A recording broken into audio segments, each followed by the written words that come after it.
கர்த்தர் நாமத்துக்கு மகிமை உண்டாவதாக. டிசம்பர் மாதம் 24ஆம் தேதி இந்த மாதத்தின் நமக்கு மிக முக்கியமான நாளாக நமக்கு கருதப்பட்டிருக்கின்றன. அப்படியாக நாம் அனைவரும் ஆண்டவர் நம்மை மட்டுமாக நம்மை அழைத்து நம்மை பாதுகாத்து நம்மை அரவணைத்துக் கொண்டிருக்கின்றார். நாம் அனைவரும் அவருடைய பாதையில் செல்ல வேண்டும். எப்படி செல்ல வேண்டும்? நம் பாவங்களை ஆண்டவரிடத்தில் சமர்ப்பிக்க வேண்டும். நாம் என்னென்ன பாவங்கள் செய்து கொண்டிருக்கின்றோம் அத்தனை பாவங்களையும் ஆண்டவரிடத்தில் நாம் சமர்ப்பிக்க வேண்டும். வாழ்க்கையில் அன்றாட நடக்கக்கூடிய அந்த பாவங்களை நாம் ஆண்டவரிடத்தில் சமர்ப்பிக்க வேண்டும். நமக்கு நாளை மிக முக்கியமான நாள். இந்த உலகத்திற்கே ராஜாதி ராஜன், தேவாதி தேவன், தாவீது அரசன் பிறக்க போகும் இந்த நன்னாளில் நாம் அனைவரும், குடும்பம் அனைவரும், ஒவ்வொருவரும் மகிழ்ச்சியோடும் ஆரவாரத்தோடும் நாம் அவருடைய வருகைக்கு நாம் ஆயத்தமாக நாம் காத்திருக்க வேண்டும். மகிழ்ச்சியோடு காத்திருக்க வேண்டும். எப்படி ஒரு குடும்பத்தில் குழந்தை பிறந்து கொண்டிருக்கின்றதோ அப்படி நாம் மகிழ்ச்சியோடு நாம் காத்துக் கொண்டிருக்கின்றோம். அதையும் தாண்டி இந்த உலகத்திற்கே நம்மை தேர்ந்தெடுத்து தாயின் கருவயிற்றிலே நம்மை தேர்ந்தெடுத்தவர் ஆண்டவர் ஒருவர் தாமே.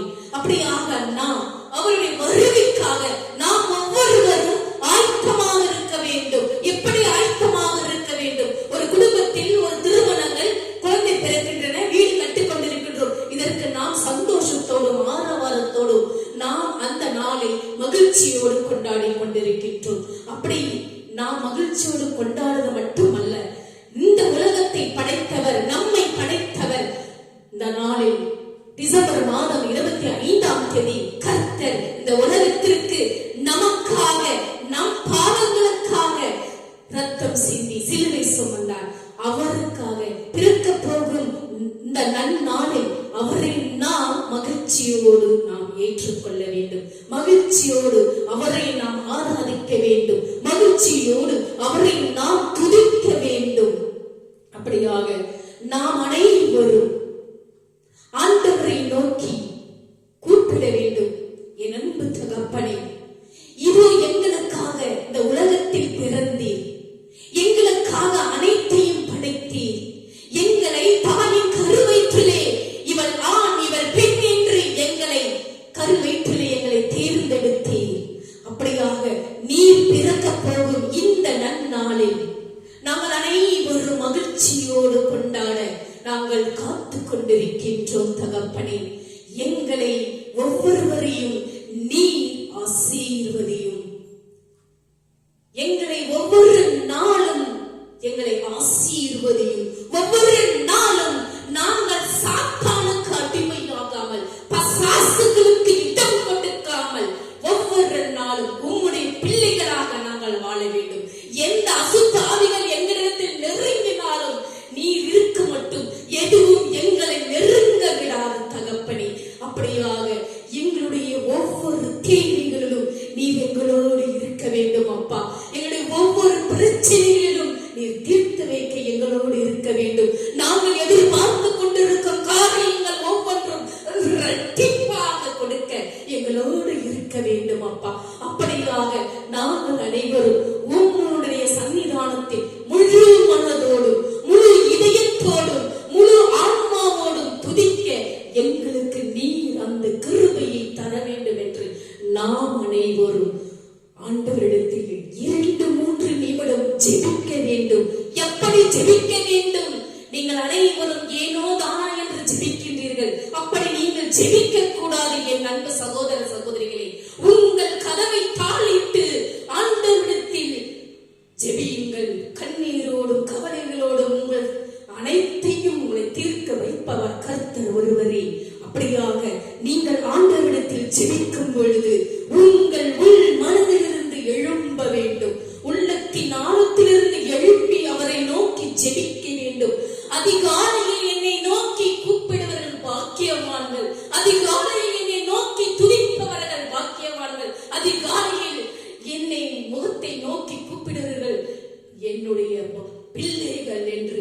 கர்த்தர் சொல்லுகிறார், அதிகாலையில் யாரெல்லாம் துதித்துக் கொண்டிருக்கின்றீர்களோ, அந்த இடத்தில் அதிகாலையில் யாரெல்லாம் ஜெபிக்கின்றீர்களோ, அத்தனையும் உங்களுக்கு கர்த்தர் இரட்டிப்பாக கொடுப்பார். நீங்கள் நினைத்து பார்க்காத அந்த ஒரு தருணத்தில் கர்த்தர் உங்களுக்கு இரட்டிப்பாக கொடுப்பார். கூப்பிட்டு பாருங்கள், ஒவ்வொருவரும் கூப்பிட்டு பாருங்கள். அவரை நோக்கி உள்ளத்தின் ஆழத்திலிருந்து கூப்பிட வேண்டும். உங்கள் கவலைகளும் கண்ணீரையும் துடைப்பவர் கர்த்தர். அவர் நமக்காக, நம் பாவங்களுக்காக கெத்செமனி தோட்டத்தில் ஆவியானவருடன் நமக்காக கதறி அழுகின்றார். எப்படி கதறி அழுகின்றார்? எந்த கண்ணீர்? நாம் கண்ணீரோடு ஜெபிக்கிறோம். அவர் இரத்த கண்ணீரோடு ஆவியானவரிடத்தில் அந்த கெத்செமனி தோட்டத்தில் மண்டியிட்டு நமக்காக ஜெபிக்கிறார், நம் பாவங்களுக்காக ஜெபிக்கிறார். அப்படியாக நீங்களும் நானும் என்ன செய்து கொண்டிருக்கின்றோம் இந்த உலகத்தில்? சிந்தித்து பாருங்கள், சிந்தித்து பாருங்கள். அவரை நோக்கி கூப்பிடுங்கள். அவரிடத்தில் எல்லாம் சொல்லலாம். மனிதனிடத்தில் சொல்வது ஒன்றும் பிரயோஜனமில்லை. கர்த்தரை நோக்கி கூப்பிடுங்கள். உங்களுக்கு தகுந்த பலனை கொடுப்பவர் கர்த்தர் ஒருவரே. என் நாவினால் நீங்கள் எதை கேட்டாலும் அதை நான் தருவேன். என் நாமத்தினால், இந்த வார்த்தைகளை உச்சரியுங்கள் பிரியமான சகோதர சகோதரிகளே. என் நாமத்தினால் நீங்கள் எதை கேட்டாலும் அதை நான் தருவேன். இந்த 3 வருட காலமாக என் கணவரை நான் இழந்தாலும் கடவுள் இந்த இடத்தில் அவர் என்னோடு வாழ்ந்து கொண்டிருக்கின்றார்.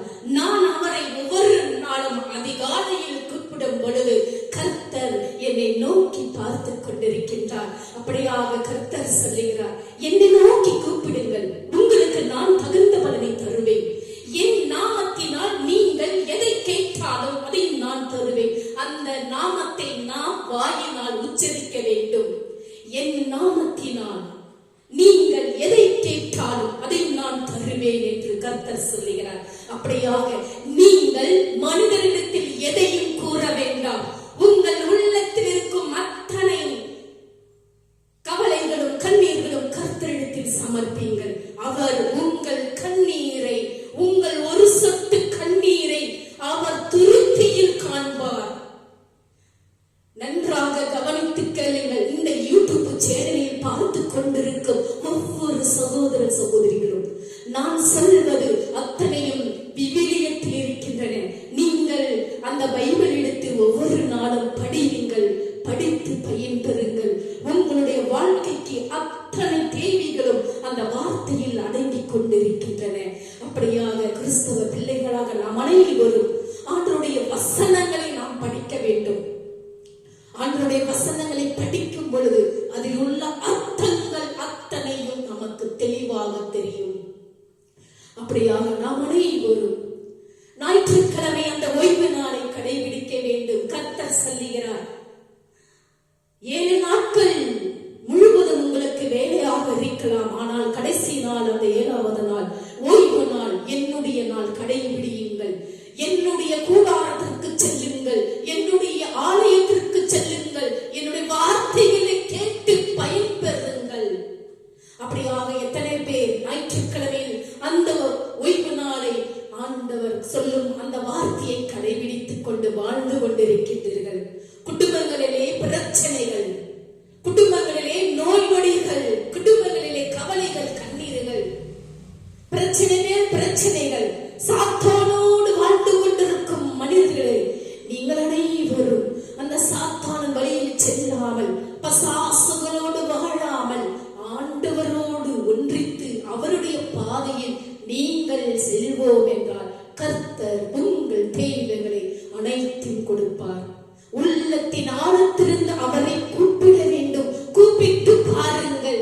எந்த சோதனைகள் வந்தாலும், எந்த பிரச்சனைகள் வந்தாலும், சாத்தானானவன் உங்களிடத்தில் புகுந்து உங்களை விளையாட வைத்தாலும் கர்த்தர் அதிலிருந்து மீட்டு உங்களை அவருடைய பிள்ளைகளாக குடும்பமாக வாழ வைப்பார்.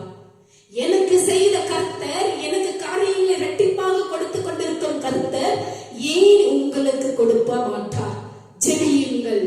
ஜெபித்து அவருடைய வார்த்தைகளை படித்து நீங்கள் ஒவ்வொரு நாளும் அவருடைய பாதையில்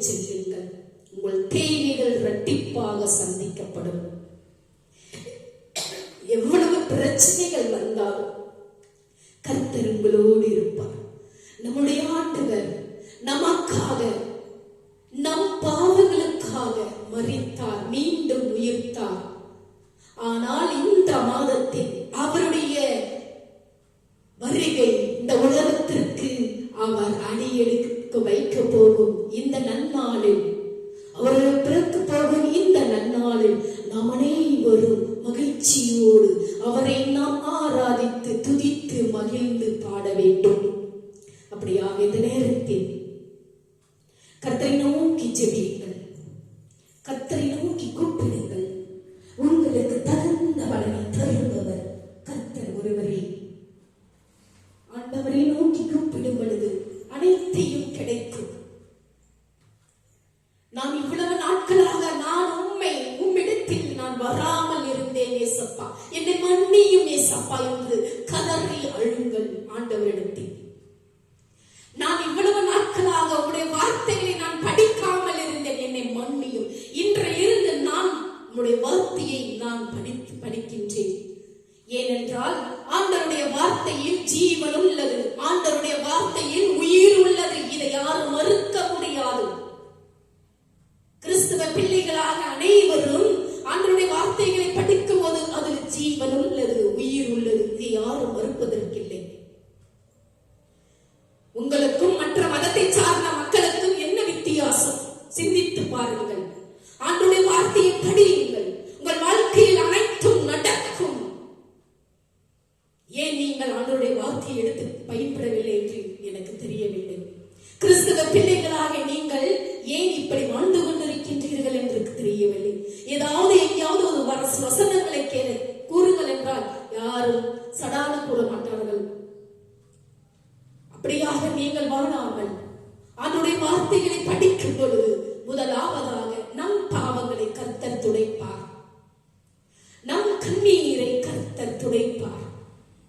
நம் பாவங்களை அவருடைய ரத்தத்தால் கழுவி சுத்தப்படுத்தி பரிசுத்தப்படுத்துபவர்.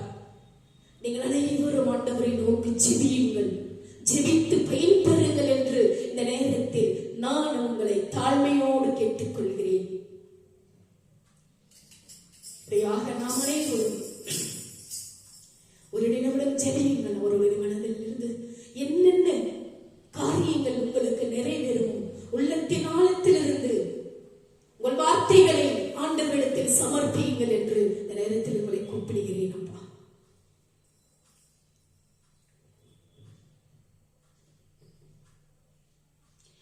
இயேசுவை போல ஜெபிக்கணும், பிதாவின் சித்தம் செய்யணும்.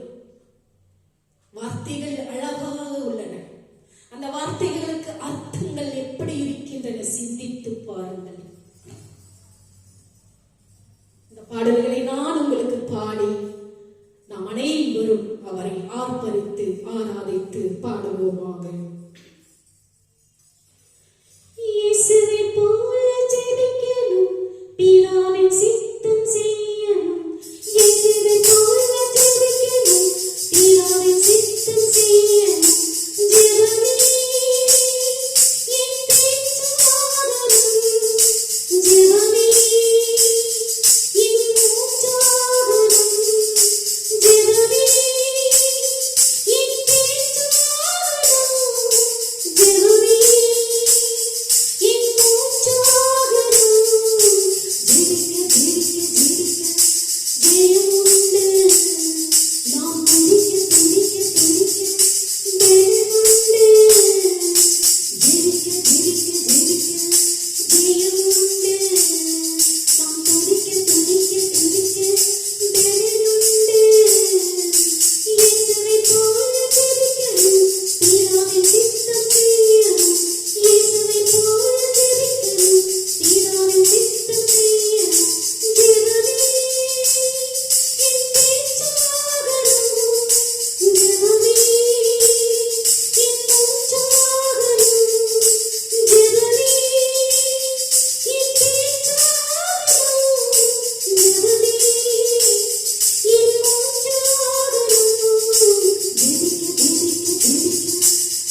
அவருடைய வார்த்தை கடந்து செல்வோம். அதற்கு முன்பாக நான் உங்களுக்கு ஒரு வார்த்தையை கொடுக்கின்றேன். நான் வாரம் ஒரு வார்த்தைகளை எடுத்துக் கொடுத்து அதற்கு அந்த அர்த்தத்தையும் உங்களுக்கு கொடுக்கின்றேன். நீங்கள் படித்து பயன்பெறுங்கள். எரேமியா 31ஆம் அதிகாரம் 12ஆம் வசனம். எரேமியா 31ஆம் வசனம் 31ஆம் அதிகாரம் 12ஆம் வசனம். அவர்களுடைய ஆத்துமா நீர் பாய்ச்சலான தோட்டம் போலிருக்கும், அவர்கள் இனி தொய்ந்து போவதில்லை. எரேமியா 31ஆம் அதிகாரம் 12ஆம் வசனத்தில் படித்து பாருங்கள். அவர்களுடைய ஆத்துமா நீர் பாய்ச்சலான தோட்டம் போலிருக்கும், அவர்கள் இனி தொய்ந்து போவதில்லை. இந்த வார்த்தைகளை ஒரே ஒரு வார்த்தைகளுக்கு நான் அர்த்தத்தை கொடுக்கின்றேன். கர்த்தர் உங்களுடைய தூக்கத்தை எல்லாம் மகிழ்ச்சியாக மாற்ற வல்லவராயிருக்கிறார். கர்த்தர் ஆண்டவர் நம்முடைய இயேசு நம்முடைய தூக்கத்தை எல்லாம் மகிழ்ச்சியாக மாற்ற வல்லவராயிருக்கிறார். தேவன் நம்முடைய வாழ்வில் செயல்பட்டு நமக்கு எதிரிகளை எல்லாம் சூழ்நிலைகளையும் மாற்ற முடியும் என்பதை விசுவாசிக்க வேண்டுமா? நம்மளுடைய எதிரடையான எல்லா சூழ்நிலைகளையும் மாற்ற முடியும். யாரால்? கர்த்தரால் முடியும். அப்படியாக நாம் அவரை முழு மனதோடும் முழு இதயத்தோடும் முழு ஆன்மாவோடும் விசுவாசிக்க வேண்டும். படித்து பாருங்கள். ஆண்டவருடைய வார்த்தையை படியுங்கள். ஒவ்வொரு வார்த்தைகளுக்கும் தெல்ல தெளிவாக நமக்கு அர்த்தங்கள் கொடுக்கப்பட்டிருக்கின்றன. வாழ்நாளில் நாம் அதிக நாட்கள் நாம் தூக்கம் இல்லாமல் இருக்கலாம். நானும் கூட அதிக நாட்களில் தூக்கம் இல்லாமல் வாழ்ந்து கொண்டிருக்கின்றேன். ஆனாலும் கர்த்தர் அந்த தூக்கத்திலிருந்து என்னை மகிழ்ச்சியாக என்னை எழுப்பி, நான் என்னை துதியின் மகளே, என்னோடு உறவாடு, என்னும் வார்த்தைகளை நீ உச்சரி என்று அதிகாலையில் என்னை அவர் எழுப்புகின்றார். நான் மகிழ்ச்சியோடு எழுந்து அவரை நான் துதிக்கின்றேன். நீங்களும் அப்படியாக துதியுங்கள். கர்த்தர் உங்களுக்கு மகிழ்ச்சியான வாழ்க்கையை மாற்ற வல்லவராயிருக்கிறார். உங்களுடைய வாழ்க்கையில் சந்தோஷமான வாழ்க்கையை மாற்ற ஆண்டவர் காத்து கொண்டிருக்கின்றார். நீங்கள் அப்படியாக ஒவ்வொரு நாளும் கர்த்தரை நோக்கி ஜெபியுங்கள். வாழ்க்கையில் விரக்தியிலும் உற்சாகமில்லாமலும் வாடும்படி தேவன் நம்மை ஒருபோதும் கைவிடுவதில்லை. நம்முடைய வாழ்க்கையில் ஆண்டவர் நம்மை தேர்ந்தெடுத்தவர். அப்படியாக நம் வாழ்க்கையில் நம் ஆண்டவரை நோக்கி ஓடும் பொழுது கர்த்தர் நம்மளுடைய அவல நிலைகளையும் நம்முடைய வாழ்க்கையில் நடக்கக்கூடிய ஒவ்வொரு பிரச்சனைகளையும் அவர் நமக்காக காத்து கொண்டிருக்கின்றார். நாம் உற்சாகம் இல்லாமல் வாழ்ந்து கொண்டிருக்கின்றோம், விரக்தியில் வாழ்ந்து கொண்டிருக்கின்றோம். அப்படியாக நாம் என்ன செய்ய வேண்டும்? ஆண்டவரை நோக்கி ஜெபிக்க வேண்டும்.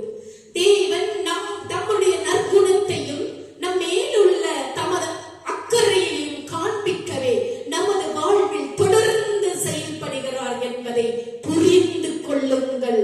என் அன்பு பிரியமான சகோதர சகோதரிகளே, தேவன் தம்முடைய நற்குணத்தையும் நம் மேலுள்ள பரிவையும் அக்கறையும் காண்பிக்க அவர் நமக்காக தொடர்ந்து செயல்பட்டு கொண்டிருக்கின்றார். நீங்கள் என்ன செய்ய வேண்டும்? கர்த்தரை நோக்கி ஜெபிக்க வேண்டும். எப்படி ஜெபிக்க வேண்டும்? உள்ளத்தின் ஆழத்திலிருந்து அவரை நோக்கி கூப்பிட வேண்டும். உங்களுக்கு அனைத்தும் கிடைக்கும். உங்களுக்கு படிப்பு இருக்குது, வேலை இருக்குது, எல்லாமே இருக்குது. எல்லாமே ஆண்டவர் கொடுத்தது தானே. யாரும் மறுக்கிறதுக்கு ஒன்றும் இல்லை. நான் படித்தேன், நான் சம்பாதித்துக் கொண்டிருக்கின்றேன், நான் வாழ்ந்து கொண்டிருக்கின்றேன். நீங்கள் சொல்லலாம். இந்த வார்த்தைகள் அனைத்தும்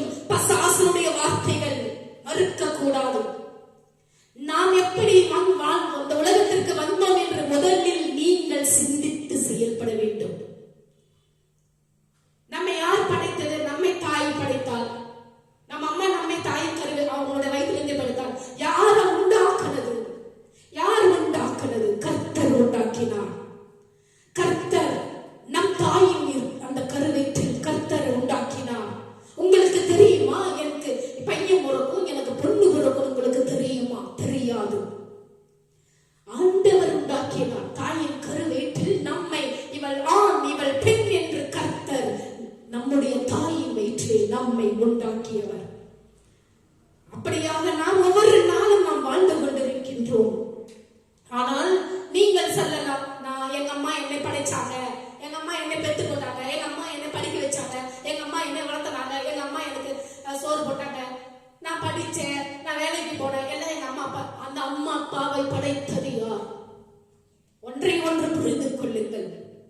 நமக்காக இந்த உலகத்தில் ஆவியானவர் ஒரு தாயை தேர்ந்தெடுத்து, மரியாதை தேர்ந்தெடுத்து, உனக்கு ஒரு மகனை நான் உண்டாக்குவேன், அவனுக்கு இம்மானுவேல் என்று பெயரிடு என்று சொன்னார். உன் தாயின் கருவயிற்றில் நீ உண்டாக்கினாய். யார் உண்டாக்குவது? ஆண்டவர் உண்டாக்க வைத்தார். எத்தனை பேருக்கு தெரியுமோ என்று எனக்கு தெரியாது. ஆனாலும் நாம் எல்லாம் சொல்லுகின்றோம், என் தாய் தான் என்னை பெற்றெடுத்தார். அதற்கு உண்டான அந்த அஸ்திவாரத்தை போற்றுபவர் கர்த்தர் என்று மறுப்பதற்கில்லை. அப்படியாகத்தான் இந்த எரேமியா வார்த்தைகளே நமக்கு ஒவ்வொன்றும் தெல்ல தெளிவாக இருக்கின்றன. ஆண்டவரை நோக்கி ஜெபியுங்கள்.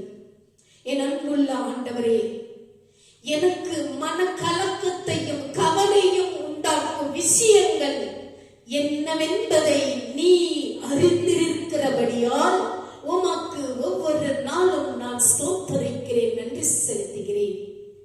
என் வாழ்வில் எல்லா சூழ்நிலைகளையும் மாற்றி அமைக்கும் சகல உரிமையும் உமக்கே உண்டு என்பதை நான் அறிக்கை செய்கிறேன். நான் உமது மகத்துவத்தையும் என் மீதான உமது அன்பையும் காண எனக்கு ஒவ்வொரு நாளும் நீ உதவி செய்வீராக. இப்படியாக நாம் அனைவரும் ஆண்டவரை நோக்கி ஜெபிக்க வேண்டும். ஜெபித்து நீங்கள் அனைவரும் வாழ்க்கையில் எதையெல்லாம் நீங்கள் இழந்து கொண்டிருக்கின்றீர்களோ, எதையெல்லாம் உங்களுக்கு தேவை என்று நீங்கள் காத்துக் கொண்டிருக்கின்றீர்களோ, அத்தனையும் உங்களுக்கு கர்த்தர் கொடுப்பார் என்பதை நீங்கள் ஒவ்வொரு நாளும் உணர்ந்து அவருடைய சமூகத்தில் அவருடைய பாதையில் செல்ல வேண்டும் என்று இந்த நேரத்தில் உங்களை நான் தாழ்மையோடு கேட்டுக்கொள்கிறேன். இந்த யூடியூப் சேனல் பாக்குறீங்க, சில பேர் நான் எல்லாருக்கும் நான் அனுப்புறேன், பாக்குறீங்க, என்னத்த பாக்குறீங்க எனக்கு தெரியல. அந்த ப்ளூ மார்க் வருது, இல்லைன்னா அந்த ப்ளூ மார்க் வர்றதில்லை. ஆனாலும் யாரும் 75% யாரும் இந்த யூடியூப் சேனலை பார்ப்பதில்லை என்று நான் உங்களிடத்தில் கேட்டுக்கொள்கிறேன். நீங்கள் ஏன் பார்ப்பதில்லை? மற்ற எல்லாத்தையும் பார்க்கிறீர்கள். வாட்ஸ்அப்ல என்னென்ன வருதோ எல்லாம் பாக்குறீங்க, தேவையில்லாததான் பாக்குறீங்க. யூடியூப்ல தேவையில்லாததை பாக்குறீங்க, வாட்ஸ்அப், இன்ஸ்டாகிராம், ட்விட்டர், ஃபேஸ்புக் எல்லாம் பாக்குறீங்க. ஆனால் ஆண்டவருடைய வார்த்தைகளை நீங்கள் கேட்கும் பொழுது உங்கள் உள்ளத்தில் ஏன் எரிந்து கொண்டிருக்கின்றன என்று எனக்கு புரியவில்லை. என் அன்பு பிரியமான சகோதர சகோதரிகளே, இந்த யூடியூப் சேனலில் பார்த்து கொண்டிருக்கும் ஒவ்வொரு பிள்ளைகளும் கர்த்தர் உங்களை தொடுவார். நீங்கள் உள்ளத்தின் ஆழத்திலிருந்து அவரை நோக்கி கூப்பிடுங்கள். உங்களை ஒவ்வொருவரையும் கர்த்தர் தொடுவார். உங்கள் தேவைகள் அனைத்தும் இரட்டிப்பாக கிடைக்கும். உங்களுடைய பிரச்சனைகள் அனைத்தும் தீர்த்து வைப்பார். உங்களுடைய கண்ணீர் அனைத்தும் அவர் துருத்தியில் காண்பார். அப்படியாக நாம் அனைவரும் ஒருமனப்பட்டு குடும்பமாகவும் இல்லை தனியாகவும் ஆண்டவர் 2-3 நிமிடம் நீங்கள் தனியாக அவரை நோக்கி கூப்பிடும் பொழுது கர்த்தர் உங்கள் தேவைகளை சந்திப்பார். இதை நம்பி வாழ்க்கையில் பயன்பெறுங்கள். அப்படியாக இந்த நேரத்தில் நாம் இன்னொரு பாடலை பாடி அவரை துதிப்போமாக.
ஆண்டவருடைய வார்த்தைகளை நீங்கள் கேட்டு பயன்பெறுங்கள்.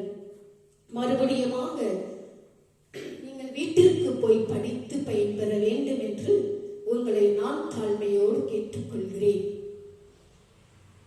இன்றைய நாளில் அப்போஸ்தலர் 11ஆம் அதிகாரம் 22, 23 வசனங்களை நீங்கள் வாசிப்பதை கேளுங்கள். பர்னபாவின் ஊழியமும் அந்தியோக்கியா சபையாரின் கர்த்தரில் மன நிர்மாணமாய் நிலைத்திருக்கும்படி ஊக்குவித்தது. இதை நீங்கள் ஒவ்வொரு நாளும் கர்த்தரிடத்தில் நீங்கள் ஜெபிக்கும் பொழுது அநேக காரியங்கள் உங்களுக்கு வழங்கப்படும். எருசலேமில் உள்ள சபையார் இந்த காரியங்களை குறித்து கேள்விப்பட்ட போது அந்தியோக்கியா வரைக்கும் போகும்படிக்கு பர்னபாவை அனுப்பினார்கள். அவன் போய் சேர்ந்து தேவனுடைய கிருபையை கண்டபோது சந்தோஷப்பட்டு கர்த்தரிடத்தில் மன நிர்ணயமாய் நிலைத்திருக்கும்படி எல்லோருக்கும் புத்தி சொன்னான். அப்போஸ்தலர் 11ஆம் அதிகாரம் 22 வசனங்களை வாசித்து பாருங்கள். இழந்து போன நிலையில் உள்ள பாவிகளுக்கு சுவிசேஷத்தை அறிவிப்பதே முக்கிய நோக்கமாக இருந்தது. தான் செய்த பணிக்கு பாராட்டு பெறுவது முக்கியமானதல்ல. முகமறியாத, பெயர் அறியாத சில விசுவாசிகளால் அந்தியோக்கியா சபை வெகு விரைவாக பெருக துவங்கியது. ஒவ்வொரு கிறிஸ்துவனும் தெய்வ ஊழியனாக நற்செய்தியை பரப்புவதிலும் சாட்சியாக சேவை செய்வதிலும் பொறுப்பை உணர்ந்து செயல்பட்டனர். கர்த்தருடைய கரம் அவர்களோடு இருந்தபடியால் ஒரு பெரிய எழுப்புதல் அந்தியோக்கியா பட்டணத்திலே உண்டாகி வருவதை பற்றி எருசலேமில் இருந்த தலைமை சபை கேள்விப்பட்டு பர்னபா என்னும் ஒரு சீஷனை ஊழியனாக அங்கு அனுப்பி வைத்தனர். சமாரியர் தெய்வ வசனத்தை ஏற்றுக்கொண்டதை எருசலேமில் உள்ள அப்போஸ்தலர்கள் கேள்விப்பட்டு அப்போஸ்தலர்களாகிய பேதுருவையும் யோவானையும் அவர்களிடத்திற்கு அனுப்பினார்கள். அப்போஸ்தலர் 8ஆம் அதிகாரம் 14ஆம் வசனத்தில் நீங்கள் வாசித்து பாருங்கள்.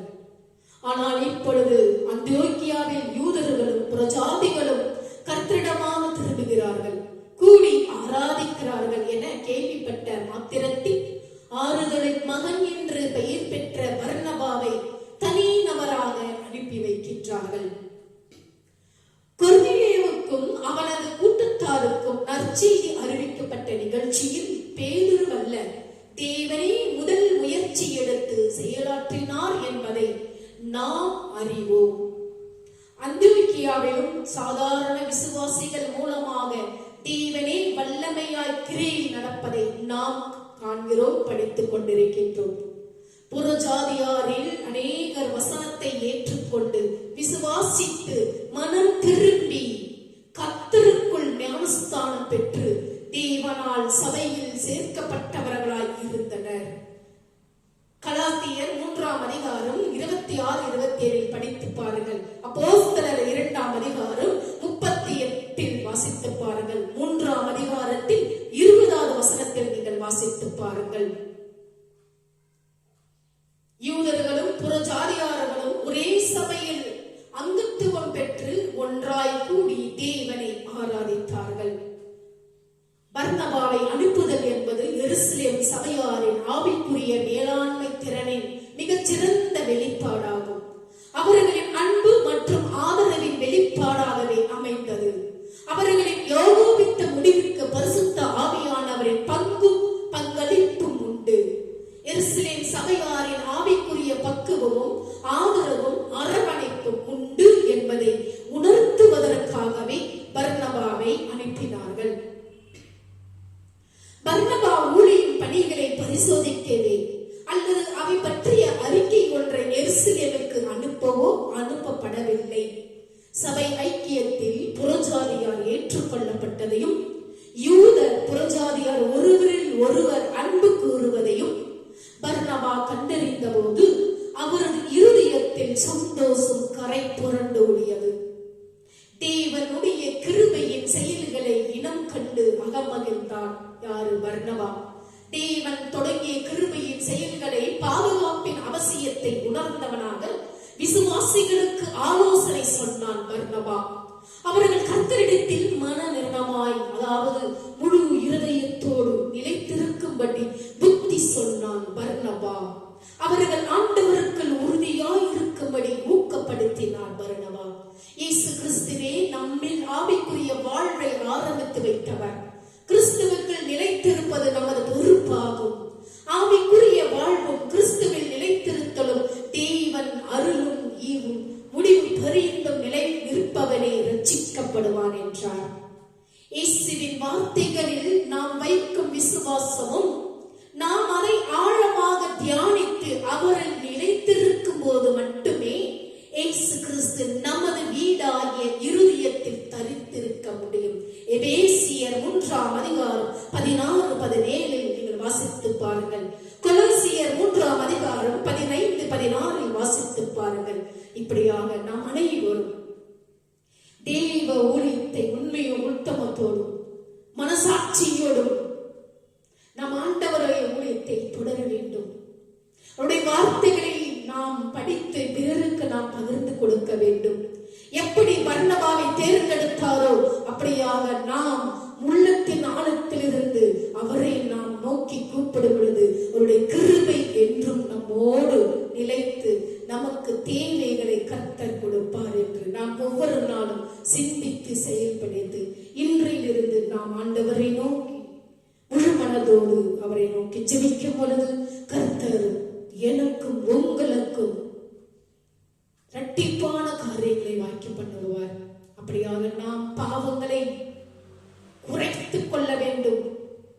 அதிகமாக பாவங்களை நாளுக்கு நாள் அதிகமான பாவங்களை செய்வோம் என்றால் நமக்கு நிச்சயம் அசுத்தாவினுடைய சாத்தானுடைய இடத்தில் நமக்கு பங்குண்டு என்று சிந்தித்து நாம் அனைவரும் பரலோக ராஜ்யத்தில் அவருடைய வீட்டில் அந்த சன்னிதானத்தில் நாம் அனைவரும் செல்ல வேண்டும் என்றால் நாம் அனைவரும் நம் பாவங்களை நாம் செய்யாமல் ஆண்டவருடைய சமூகத்தில் போகும் பொழுது அந்த பாவங்கள் நமக்கு சுத்தமாக நமக்கு அவருடைய இரத்தத்தால் கழுவி சுத்தப்படுத்தி நம்மை அவருடைய பிள்ளைகளாக ஏற்றுக்கொள்வார். அப்படியாக நீங்களும் நானும் ஒவ்வொரு நாளும் அவருடைய பாதையில் நாம் செல்ல வேண்டும். அவருடைய வார்த்தைகளை படித்து நாம் பயன்பெற வேண்டும். நம் தேவைகளை சந்தித்து நம்முடைய பிரச்சனைகள் எல்லாம் தீர்த்து வைப்பவர் கர்த்தர் ஒருவரே என்று நீங்கள் முழு மனதோடு நம்பினால் ஒழிய உங்களுக்கு வேறு ஒன்றும் கிடைக்காது. ஆண்டவரை முழு மனதோடு நம்புங்கள். ஆண்டவரை நோக்கி முழு மனதோடு கூப்பிடுங்கள். என் நாமத்தினால் நீங்கள் எதை கேட்டாலும் அதை நான் தருவேன் என்று வார்த்தைகள் தெல்ல தெளிவாக இருக்கின்றது. அப்படியாக நாம் அனைவரும் ஆண்டவரை நோக்கி உள்ளத்தின் ஆழத்திலிருந்து கூப்பிட வேண்டும். கூப்பிட்டு பாருங்கள். அப்படியாக இந்த நேரத்தில் நாம் காணிக்கையாக செல்வோம்.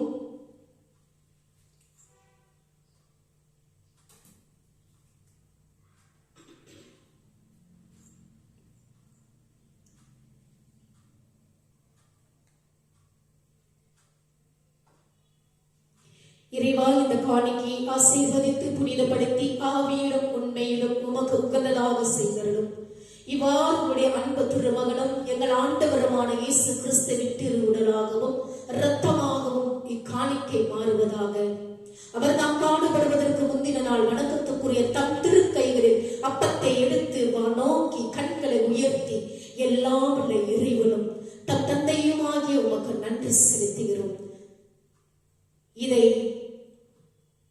இந்த அப்பத்தை எடுப்பித்து தம் சீடர்களுக்கு அளித்து அவர் கூறியதாவது: அனைவரும் இதை வாங்கி உண்ணுங்கள், ஏனெனில் இது உங்களுக்காக கையளிக்கப்படும் என் உடல்.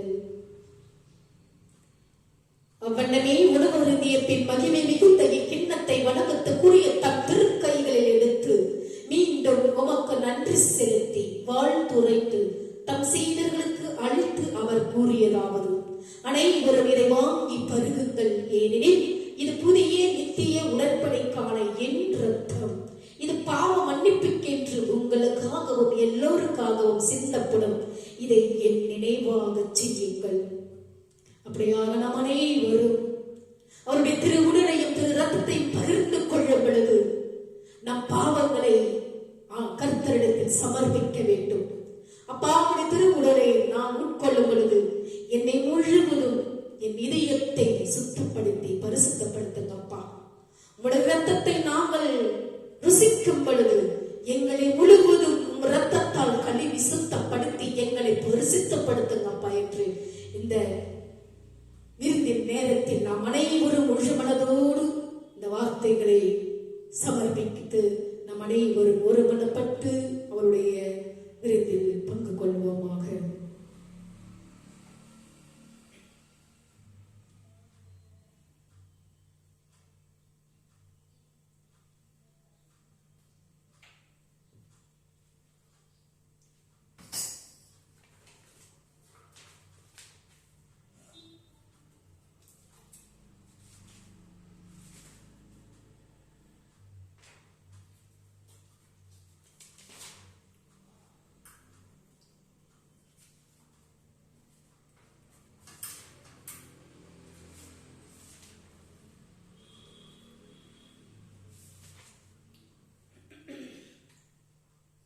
கடைசியாக அவர்கள் 2 பாடல்களை பாடி துதிப்போமாக.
பெற்றுக்கொள்ளும் பொழுது உங்களை கர்த்தர் ஒவ்வொருவரையும் இந்த நேரத்தில் தொட்டு ஆசீர்வதிக்க காத்துக் கொண்டிருக்கின்றார். அப்படியாக நம் அனைவரும் இந்த யூடியூப் சேனலில் பார்த்துக் கொண்டிருக்கும் ஒவ்வொரு சகோதர சகோதரர்கள் குடும்பங்களிலும் கர்த்தர் உங்கள் மேல் ஆசீர்வாதத்தை பொழிய செய்வாராக. என் ஆத்மாவே கர்த்தரை ஸ்தோத்திரி, என் முழு உள்ளமே அவருடைய பரிசுத்த நாமத்தை ஸ்தோத்திரி. என் ஆத்மாவே கர்த்தரை ஸ்தோத்திரி, கர்த்தர் செய்த சகல உபகாரங்களை மறவாதே. ஆமென். நாம் அனைவரும் அவருடைய ஆசீர்வாதத்தை பெற்றுக்கொள்ள தலை வணங்குவோமாக. நம்முடைய ஆண்டவராகிய இயேசு கிறிஸ்துவின் கிருபையும் பிதாவினுடைய அன்பும் பரிசுத்த ஆவியினுடைய அன்யோன்யம் ஐக்கியமும் நம்மோடும் நம்முடைய குடும்பத்தோடும் யாரெல்லாம் இந்த யூடியூப் சேனலை பார்த்து கொண்டிருக்கின்றார்களோ ஆண்டவருடைய வெளிச்சமானது உங்கள் மேல் பிரகாசம் அடையத்தக்கதாகவும் ஆண்டவர் வரும் மட்டும் உங்கள் மேல் சந்தோஷம் சமாதானம் என்றென்றும் நிலைத்திருப்பதாக. ஆமென். Hallelujah. May God bless you.